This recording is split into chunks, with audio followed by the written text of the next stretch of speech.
I don't care what level or what sport. Once you're a champion, you're always a champion. You can always talk about it and what you learn from it.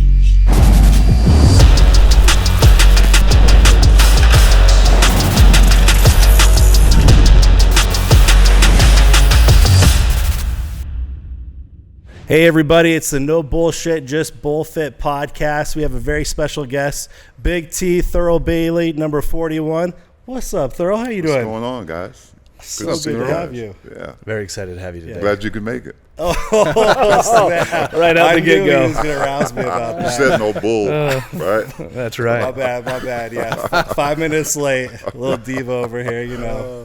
Love Gotta it. keep you on your toes. Well, Big T, we're going to dive right in. Let's do it. Okay. Played college basketball, NC State, part of the 1983 national championship team. Yeah. What are a few lessons or key principles that you learned playing for this championship team that maybe carried over with you to the NBA, but then also into your personal life as well? That's a great question. Can I go back before that? Absolutely. Because that's where it starts. Absolutely. You know, that was the ultimate goal, was to win a championship. Mm-hmm. But the journey is really the story, right? The journey is when, you know, I'm 6'5", and I try out for my first basketball team in 7th grade, and I get cut. And then I'm 6'7" in the 8th grade, and I get cut by the same coach. You know, nowadays kids, when they get cut from a team, they get an email or text. Mm-hmm. Back then, it was a piece of paper on the coach's door. And if your name was on it, you were in. If your name wasn't on it, you weren't on the team. So I was 6'5" and then 6'7", and the guy who beat me out was, I don't know, probably your height. How tall are you? 6'3". No, he was smaller. No, he was smaller. 5'9". So, yeah. -3. So it was devastating for me. Yeah. Devastating. He told me not to come back because he didn't have time to teach me how to play basketball. He wanted a team that could win a championship that year. So I was inspired to play by a guy named Dr. J. I watched him on TV, and they hired a new coach my last year at junior high school. So I went to try out, and he kept me on the team. I still wasn't very good. But he brought me into his office, and this is really what kind of changed my life. He brought me to his office, and he said, if you want to be a good basketball player, you have a lot of work to do. I was 6'9" that year, in my last year at junior high school. He said, if you're willing to commit, I'll come in 1 hour before we practice as a team, because I made the team that year. He kept me. We'll work for 2 hours as a team, then I'll stay 1 hour after to work with you. So he was going to give up 4 hours of his time, 2 with me by himself, and then 2 with the team. Mm-hmm. And I wondered why this guy who barely knew me would do that. And he told me, he looked at me in my eyes and said, I see potential. He said, I see potential in you don't even see in yourself. And if you're willing to commit, I think you can use this for something. You know, they're giving out scholarships if you're really good. My parents couldn't afford to send me to college, so I took him up on his offer and put the time in, earned a scholarship to NC State. The college coach at that time at NC State was Norm Sloan, very good coach. He won a championship in 1974 with David Thompson. I played for him for 1 year, and then he left my sophomore year. And then so I called my mom. I said, Mom, coach is leaving. You know, when you're a young kid, you put all your trust in the coach, and you don't know what to do. So I said, I'm coming home, Mom. My mom said to me, she said, son, you may be going somewhere, but you ain't coming here. You're going to stay there, you're going to get your education, and you're going to wait to see who they hire, and you know, you might like the guy. We're sitting in a room, and we've got a bunch of distraught athletes, and they hire a new guy. He walks in with his confidence, introduces himself as Jim Valvano. Nobody knew what a Jim Valvano was. Right? We don't even want to hear from you because our coach just left. And you didn't recruit us, so we don't really owe you anything. So what do you have to say? First thing he says, I know I'm going to win a national championship. Now, who walks into a room with guys that you didn't recruit and says, I know I'm going to win a national championship? I thought it was kind of selfish. He says, yeah, I know I'm going to win one soon. I've dreamt about it. I know how it feels, and it's going to happen. If you guys come along with me on this ride, I think we can do it. Man, we thought that dude was crazy. Because there's a school right down the street that has a guy named James Worthy, Sam Perkins, Brad Doherty. Oh, yeah, what's the other guy's name? Drexler? Freaking Michael Jordan. Oh, Jordan. Okay, that's right. And so this guy's talking about a national championship, but he sold it to us. Nobody left. And 2.5 years later, we're sitting in Albuquerque, New Mexico. One small point, to get to know him, he brought a ladder to practice for the first time. He brought a stack of nets like this, and he had a pair of scissors he kept on his desk. And he set the nets down, and he called us over, and he put the ladder under the hoop. He said, guys, for the next 2.5 hours, all we're going to do is practice cutting these nets down. Who does that? That was the most awkward thing any of us had ever. We thought it was stupid. He said, yeah. He said, Thurl, you're going to go up. Everybody's going to go after you. I'm going to go last, cut them down, put them around my neck, and you guys are going to pick me up and carry me around this 12,000-seat arena like you just won a national championship. And we didn't have any reference. It was so awkward. Mm-hmm. We did it twice a month. About the fourth time, man, we were throwing him up in the air and catching him. Seriously, he was trying to put us in the frame of mind that if we won a national championship, how would you react? Mm-hmm. What would you do? How would you celebrate?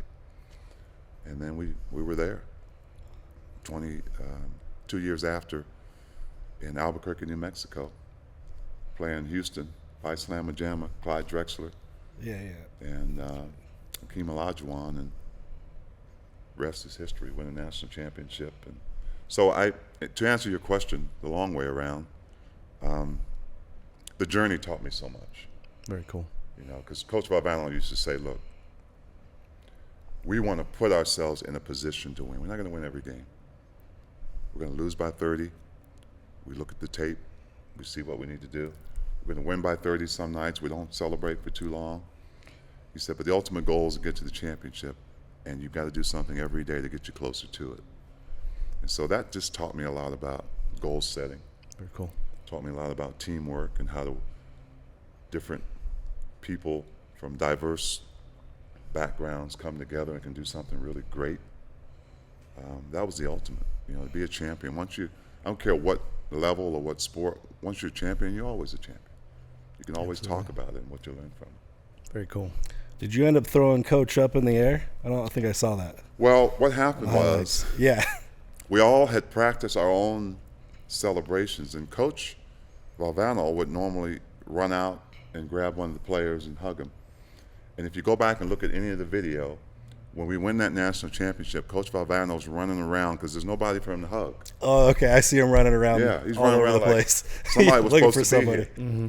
And so he ends up jumping on a pile of cheerleaders or something like that. But smart guy. Yeah, it was. It's a very iconic championship. If you haven't seen the documentary, it's emotional at the end. You get emotional at the end. Oh, yeah. The 30 for 30, the survive and advance. It's one for the times. Okay, so your mother, kept you on the grind and said, you're not coming home. Can you elaborate on her role in developing you in your professional and personal development? I was born in D.C., Washington, D.C., and I always ask people when I talk to them about where I was born, you ever been to D.C.? They raise their hand. I said, you probably didn't go to my neighborhood because it was rough. I mean, it was a tough place to grow up. And I was fortunate that I had both parents at home, because most of my friends and most kids that I knew either had one parent or the other, mostly raised by their moms, and sometimes their mom and dad were crackheads, so they had to be raised by their aunt or their grandma or grandpa or somebody like that. So I was pretty fortunate. And my mom, let me tell you something, my mom didn't play. My mom was from the South, and not Southern Utah either. I'm talking about North Carolina. She would hammer in our brains that if we were going to be successful, our education was what was going to do it. We had to get a great education, because she wanted us to be able to communicate with people, look them in the eyes. One day when we're sitting in front of a potential boss and there's 25 people behind me, wanting that same job, that person's got to see that I'm the guy. Mm-hmm. I've got the passion. I want the job. So we couldn't come home with C's and D's and E's. You What know, happened? as a kid, you're like, well, C's passing. Mom said, no, C's average.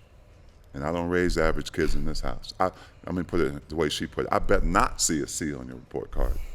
So my parents were really strict as far as making sure that we did what we needed to do to be the best that we could be. Because I was born in the 60s in D.C., civil rights movement.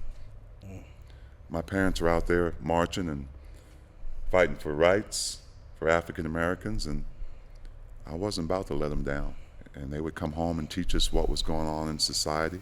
So that's really how my parents kind of prepared me with a really good foundation, right, as a black kid growing up in Maryland, to go out and fight my own fights and fight my own battles and figure out what I wanted to do in my life. And basketball didn't come till I was almost a teenager, so I had to find something else, and it was music that really got me. Speaking of that, so you are a successful musician. How have you balanced that with developing basketball and your passion for music? I just decided I wanted to delve into music. I was a singer as well. But I think what that helped me with was just being more diverse in my interests, because music started first in my life. It wasn't necessarily cool to be a tuba player and a basketball player, right? People either thought you were a nerd, you were in that group, or you were in the athlete group. Oh, So I kind of bridged the gap a little bit. People were like, especially when I became a really good basketball player, people were like, okay, he can do that and do this. So you hope that other kids kind of catch on to that and understand it's okay. It's okay to do both. And so I used to come out in my uniform with my trombone, play the national anthem with the band, set my trombone down, and go to the bench and jump ball for the game. can you speak a little bit on your transition from basketball to commentary and what that was like? Well, that kind of stems back to my education part, right? Because I didn't know I was going to be a pro athlete. There was a certain point where I knew I wanted to be. I fell in love with Dr. J. He's the first guy I saw play professional basketball, so I pretended to be him, grew my afro out, and the full circle moment for me was one of my first Jazz games. Frank Layton was coaching the team. He called me out there. We're playing the 76ers. And the dude from the other team reaches out and shakes my hand and says, congratulations on the great college season. Welcome to the NBA. And it was Dr. J. Wow. Cool. Very cool. So you can imagine, as a kid, in my yard, 5 seconds on the clock, I got the ball, we're down by a point. I wasn't me, I was Dr. J, bro. And now I'm standing next to him in a freaking game, getting ready to guard him. Wow. So, I tell these kids, if you can imagine it, it's possible. I had to guard the guy that night, which wasn't, fun. I held him to 47 points. But A great defensive he effort. wasn't about to get 50 on me. I know That that. boy, yeah. But I think if I hadn't been selected by the Jazz, or if I hadn't played professional basketball, I would have been prepared based on my education and my knowledge to do other things. But being a player, being a professional player and a college player, and having that story, that journey, allowed me the opportunity to go to college, to major in TV, radio, communications, learn how to communicate. People look them in the eye and talk to them, and there's something to broadcasting. Broadcasting to me is like just a conversation, right? We're having a conversation here, and when you have a camera and you've got a few people, that audience is the next member of the conversation. So I learned that, just through my ability to communicate with people, and then my ability to learn how to do what you guys are doing and include everybody in this conversation. So it really has helped me to become hopefully better every year, because I know the game, but just because you know the game doesn't mean you're a great coach, doesn't mean that you can talk about it. You have to be able to be relatable to the people that you're talking to about the game and not talk over their heads, not talk beneath them. So it really has taught me how to be a presenter, if you will, speaker. And I work with a great team, with Craig Bowler-Jack, one of the best in the business, Lemma Harrington, Mike Smith, those guys. So Holly Rowe. So it's really helped me develop as a communicator and using all those skills to be able to bring that entertainment to the audience. So as you're going through your education, you're doing band, you're studying, you're learning. Was there a moment when you realized basketball could be a career for you? Or was it just a gradual progress at getting better? That's a good question. You know, I didn't really truly know that basketball could be a career until I was drafted. Because we won that national championship. Nobody had ever heard of us. I mean, people were starting to understand who we were as we went along and won games miraculously. But individually, we weren't like Carolina. We weren't like Houston. You know, we weren't like other teams where they had one or two guys who you knew were going to go first round. And so once we won that championship, everybody's stock went up. That's what happens, right? You do it together, you go downtown, you go to the dance together. So, and I played very well. So I knew through channels that I was going to be drafted. Didn't quite know where yet, but as time kind of went on, my coach pulled me into his office and he said, I got a call from this team. They're looking at picking you at number 6. Jazz are looking at picking you at number 7. So I kind of knew it, and it was kind of all new to me because, honestly, I was 6'11", 199. Wait, 6'11", 199 pounds. Okay. Wow. Yeah. Think about that, in the NBA. Well, okay, what's up with your metabolism, man? You still look great. What is up with this? I'm probably really happy that I had that kind of metabolism back then. I could not put on, I was trying to consume 10,000 calories a day just to keep my weight That's off. incredible. Wow. And so I didn't think that I was built for it. I didn't quite know if my game was ready for it, but the Jazz drafted me. They drafted me number 7. And so now your frame of mind is different, right? You haven't made it, but you've been selected. So now it's not about getting picked. It's about how you survive, how you stay in, how do you make it a living. When I went in the first round, I knew I was going to be here for a while. Cool. So now I've got to figure out what I need to do to stay in this man's game and not just be a player, but be effective, right? Be one of the best players. That was the beginning of a 16-year pro career. You ended up gaining some weight, though.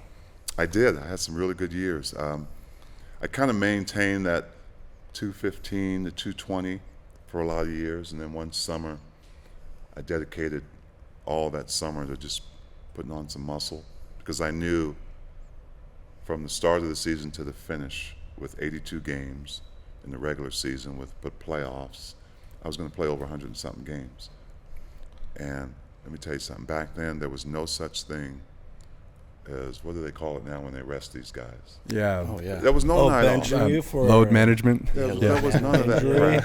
Come on, man. Yeah. Oh, yeah. When they come to Played. Utah, I see that a lot. You go back and look at my years of playing. I only missed 15 games in my 16-year career. Dang. Wow. You go back and look at John Stockton and Karl Malone. Oh, yeah. And you may not have known if we were in pain or not. We may have been 70% that night, but you wouldn't have known it. Because that's not what we do. We go play. Fans want to see you play. And the reason that you signed that contract was because you're going to go out and you're going to give your best every single night. So I figured it out. And I just said, look, this is how I'm going to take care of my body. My health is important because that's my livelihood now. Not just mine, but my family's as well. If I can get out there on that court, I'm going out and playing. Your high metabolism is a great thing now, though, right? It is. Yeah. Yeah, it's a great thing now. I'm 63 years old.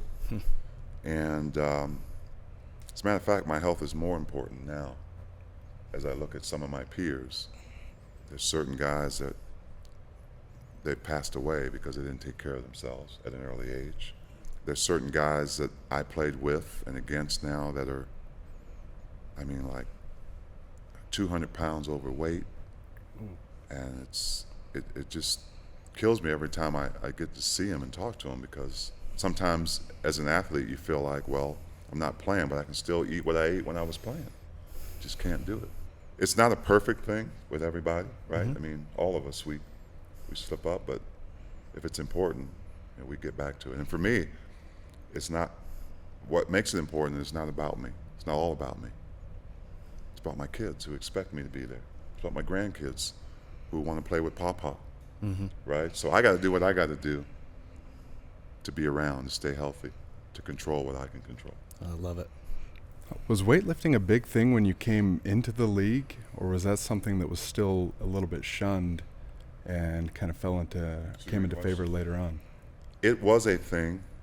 In college, it was interesting because the basketball players and the football players were doing the same workout, right? That is interesting.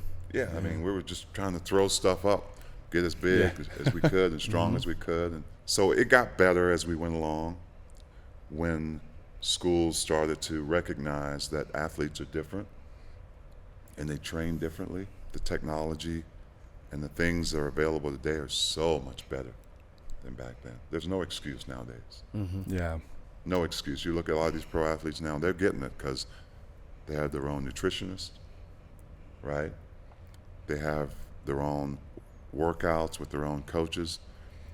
Every NBA team, you know, when I was in the NBA, we had a head coach, 2 assistants, a trainer, maybe an assistant trainer.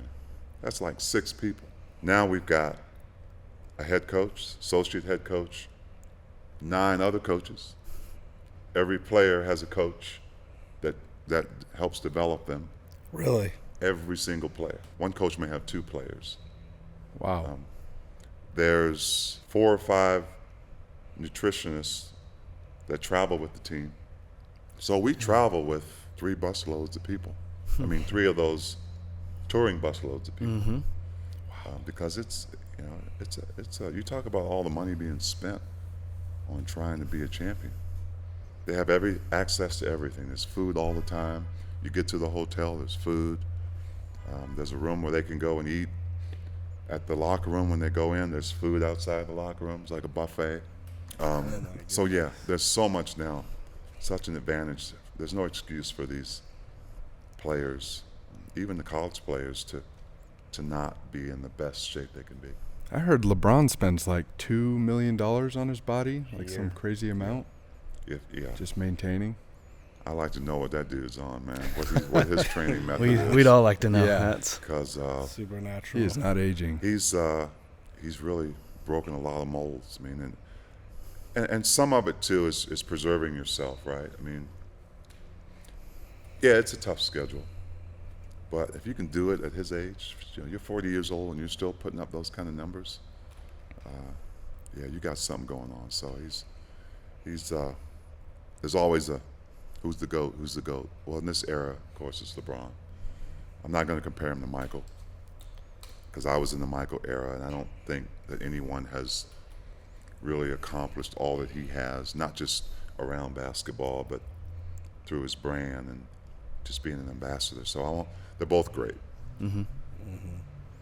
Speaking of Michael Jordan, what do you think of all the Anthony Edwards and Michael Jordan comparisons people are making right now? I see some similarities. I think Anthony Edwards can be an MVP in the league. Let's put it that way. I was excited to see them beat Denver. Yeah, that was crazy. To win that series. Just because, one, I'm a big Mike Conley fan. Mike Right. played. He was tearing it up. Mike, Up and down the court like crazy. yeah, Mike is probably the most well-liked NBA player. You ask any player who they would want to play with, it's Mike Conley. Cool. He was on fire that game. Even Jokic was giving him his flowers, I saw in the press conference. Yeah. So Anthony Edwards, though, I see some young Michael in him. Right? It's a different league now. It's a different league. So It's different because Mike got beat up pretty good. You can't beat players up like Mike got. You just The can't. bad boy smacking him in the face super hard. But it made him better. In today's league, I just think that a guy like Anthony Edwards, as young as he is, can be, at some point, he may be able to have his name mentioned in the same breath as Mike. So with Anthony Edwards and the Timberwolves, and we've got Luka and Kyrie, who do you see coming out of that series, best of 7? I'm putting my money on Minnesota. Okay. I mean, I think Luka's a great player. There's a couple things that irk me about Luka, and maybe it's justified because if you're great, maybe you have the license to do things. But if you're one of the best players, why are you complaining the most out of any player? Yeah. Why do you get more texts than anybody? And I think he tried the other day to play without complaining. I know it was hard for him. But listen, Luka, I think in my day would have been hard to play with. He's a ball dominant, 6'8", 6'9" guard, really, but you can't stop him, right? He's a great facilitator. He doesn't play high-paced ball. If John Stockton was running down the court, you knew you had to be out in front of him to have a chance to get a bucket. Oh, yeah. Luka doesn't play that way. They've got a really good team. I mean, the difference will be the others, the bench guys. See, most people don't realize I was a sixth man most of my career. I embraced that role because most people thought it was like, okay, he's not starting, he must not be one of the best players. But that wasn't the mentality. The mentality was, I will play whatever role the coach wants me to play for us to win. So the coach went and asked 2 other guys if they would do it, and they said no. Wow. Came and asked me, and I said, Coach, I'll do whatever you need me to do. I'm still getting my minutes. Matter of fact, it wasn't as important that I started as me finishing. Because if you're in crunch time and you're in the game, that means something, right? 100%. So I played a lot of my NBA career as a sixth man. So I think it's the other guys. Once the superstars or the guys who are supposed to, we put a lot on their shoulders, right? But the supporting cast sometimes is the most important because you know what you're going to get out of those guys. And the defense is going to be really cued and dialed up on them. So what are you going to do to kind of alleviate that? So I think Minnesota, for me, is going to edge out. I think it's going to go 7, though. Cool. I hope so. Yeah, I think Be so. exciting. You feel Minnesota's deeper in their bench? I think so. I think Minnesota's a better defensive team. Dallas isn't bad. I mean, I just think, with Kyrie and Luka with so much responsibility, that first group they need to play well. Whereas I don't think Anthony Edwards played well the other night. No, he struggled. He struggled on the struggled. field. Right? Yeah. Yeah. But other guys stepped up and did their thing.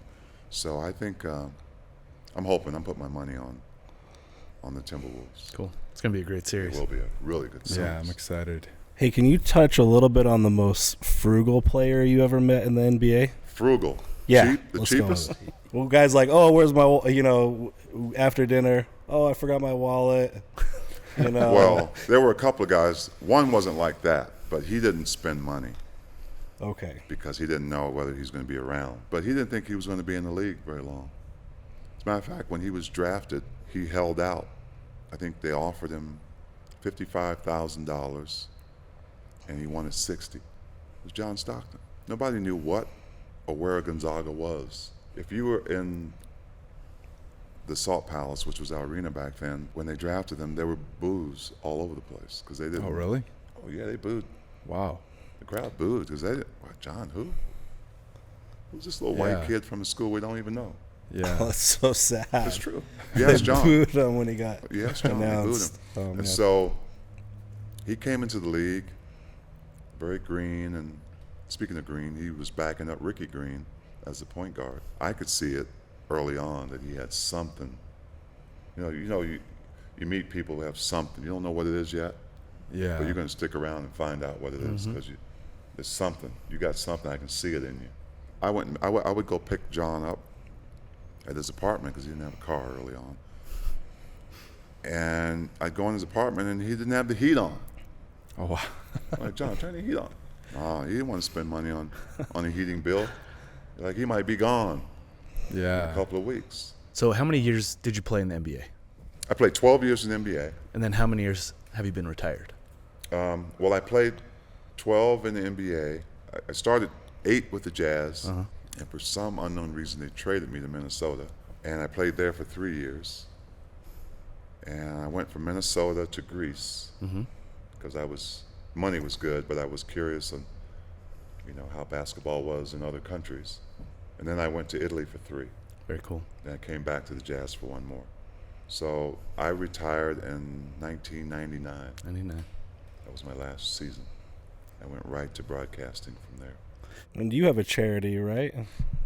I spent so many years supporting other charities that I'm actually working on building what's called Arena Man. When you look at a lot of the issues that our kids are having, there's a direct correlation. You will find that there was not a strong male figure in their lives. Just because you're a dad and you live in the house doesn't mean you're there. And I dubbed it Arena Man because it comes from a Theodore Roosevelt famous speech, The Man in the Arena, right? It's about showing up. It's not the critic that counts. It's the guy who every single day shows up and is there for whoever needs him. My goal at some point is to start this movement of men, movement of leaders who are there for their kids, who are their employees, and for them to be bosses, to understand that they're not better than anyone else, right? Understand that that woman at home is not behind them, that she's beside them. So I think the Arena Man is something that we all need to be, and we all have like songs that put us in a frame of mind. And you might be too young to know Cats in the Cradle. Oh, I know. But- Yeah. It's a great song. I listened to it with my dad growing But up. it's if you're a dad, that song hits you in a way that says, okay, I need to wake up here. So yeah, that's probably the next phase of my life is this Arena Man movement. So stay tuned. Hey, Big T, I don't know if you recognize somebody here, but He looked familiar. that Yes. guy? Yeah, I was going to say, in 1994 at your basketball camp, were there any 8-year-olds that stood out in particular with their defensive prowess? that was a pretty competitive camp back then too. We didn't just give out awards to anybody. You had to show me something. Were you at one of those camps? Well, You can see behind him there. my most prized trophy. Oh boy, It's my only non-participation trophy. look at that! Look at that! What Those suckers trophy are is heavy this? too, man. What is You know, this called? This is What is this trophy Big T called? Bailey basketball camp. Best defensive player. Oh, You were get, locking them down, weren't you? At 8 years old. do you give these out like once every 10 years or? Well, this is special because, we only give one out per age group. This is not the only year you came to the camp, is it? It's the only year you came to camp? It's the only year that counted. Okay. Well, we gave one of these out every year, and I had the camp for like 8 or 9 years. You can also blow the dust off too. Speaking of dusting, it's a perfect time for a word from our sponsor, Swiffer. Oh, thanks, Josh. Nice and shiny. Swiffer can make your trophy from 1994 look brand new once again. I can tell Josh doesn't do much dusting at home. And if you need me to come do some of those high places at home, let me know. Swiffer, your quicker picker-upper.